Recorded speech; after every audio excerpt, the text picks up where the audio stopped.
আজকে আমরা সবাই মিলে এসেছি কলকাতার আলিপুর চিড়িয়াখানাতে।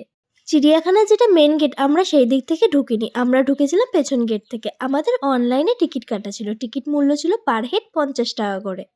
চিড়িয়াখানা খোলা থেকে সকাল 11টা থেকে 5টা পর্যন্ত। আমরা ঢুকে ফার্স্টেই দেখে নিয়েছিলাম অনেকগুলো হাতি, তারপর দেখে নিয়েছিলাম সিংহী, আর ননাই আমাদের সবাইকে দেখাচ্ছিল সিংহীটাকে। এরপরে আমরা দেখে নিয়েছিলাম ময়ূর, এখানে কিন্তু সাদা ময়ূরও ছিল। তারপর দেখলাম কিছু হর্নবিল, তারপর দেখলাম মাকাউটিয়া, এখানে কিন্তু বেশ অনেকগুলো মাকাউটিয়া ছিল। তারপর দেখে নিয়েছিলাম ইমু পাখি। আমি যখন ক্লাস 8-এ পড়তাম তখনই আমি লাস্ট এসেছিলাম চিড়িয়াখানায়। আজ প্রায় অনেক বছর পর চিড়িয়াখানায় আসাতে দেখলাম এখানে অনেক পরিবর্তন ঘটেছে।